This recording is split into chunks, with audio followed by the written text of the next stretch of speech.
But the biggest challenge that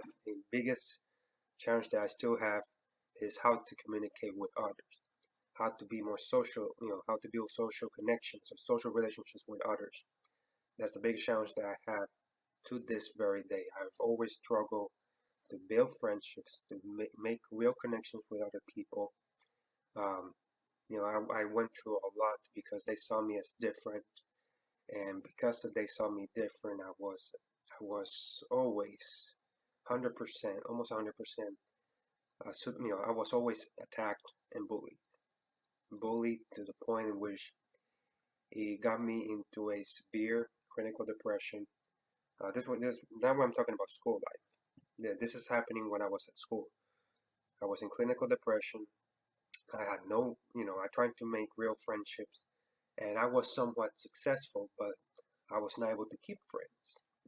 I don't, what was going on. I tried to do the very best I can to be able to create and keep friendships, but I keep failing over and over and over again. So I was suitable to bullying attacks. But the bright side for school life was that I was able to get good grades. I was able to get good grades regardless of all the challenges and problems that I was going through. I was able to get good grades, and I was able to, and that stayed consistent throughout my school life, despite the challenges. And but I mean, I had these challenges, and the strange thing about this, in regards to my autism, is that I didn't find out that I had autism till I was age 14. I didn't know anything about autism. I have never heard the word autism until I was age 14. And once that's when my father informed me that I have autism officially. And then he informed me then he proceeded to inform me that I have Asperger syndrome, a specific type of autism. I don't know what would have happened if I would have known this when I was a kid. Maybe I would have not been that conscious. But at age 14, I find out that I have autism. And since then, I did a little bit of research about autism, what it is, and it's a developmental disability that affects affects a lot of people, but in the different ways. There's high functioning and low functioning autism. But just because somebody can be high functioning does not mean that the challenges that person with high functioning autism are the same challenges of another person with high functioning autism. Every person that has autism has their challenges, some common and some not. So it's very important to not put us into whether it's low functioning or high functioning, because each of us have a unique, and we have set of challenges. Some of those challenges are common, and some of those challenges are not common. So it's very important to realize that people with autism, we have different challenges.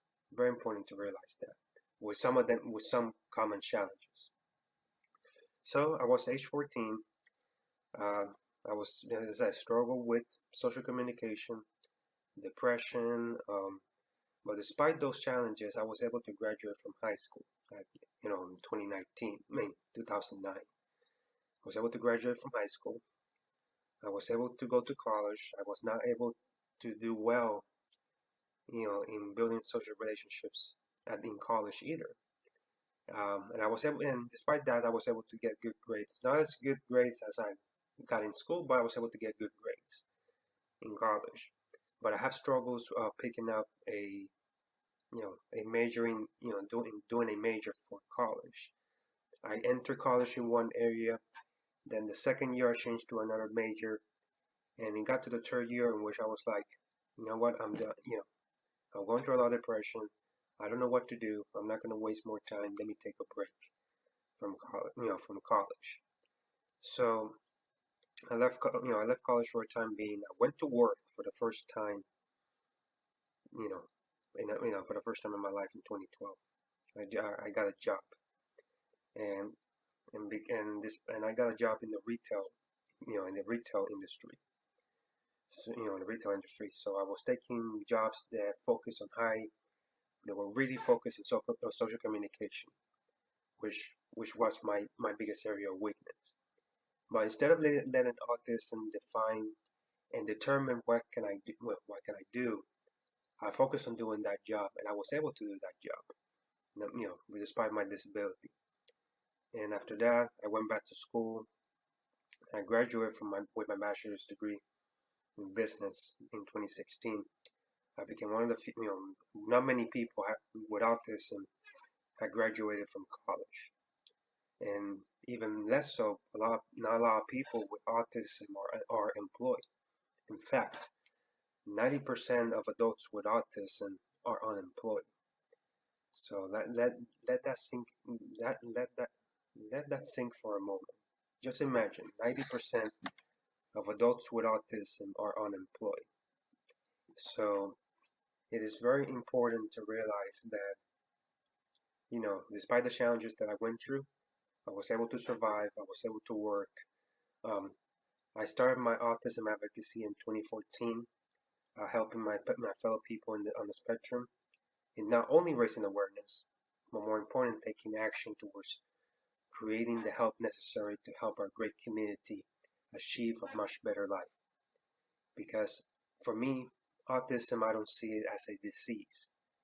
For me, autism, I see it as a challenge that each of us have. But each of us in the autism spectrum are here to contribute. We're here to make a difference. We're not a liability to society. We're not a burden to society. We're from kids to adults in the spectrum. Each of us are here to make a significant contribution. And that's what I want all of you who are watching this video today to truly understand. We're asking not only to raise awareness, but most important, I ask all of you to take action. To take significant action every day towards helping those in the autism spectrum, to programs and services that are really needed right now in helping them achieve a much better life. That's the true purpose, achieve a much better life. And right now, I work with a nonprofit organization that helps young adults with autism, as their fundraising coordinator. That's my current position, and that's what I want to, do in making a difference to in the community.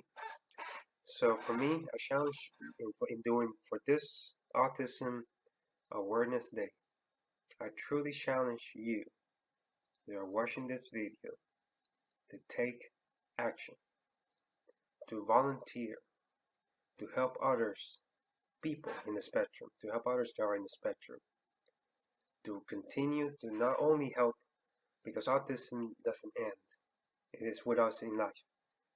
But just because we have autism does not mean that we need to be defined by it.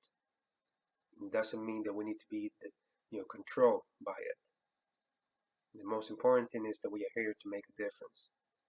And we ask all of you who are watching this video to help us to provide the program and services necessary to give us the opportunity to make a difference. Because all of us are here to make a difference. So that's for me what Autism Awareness is.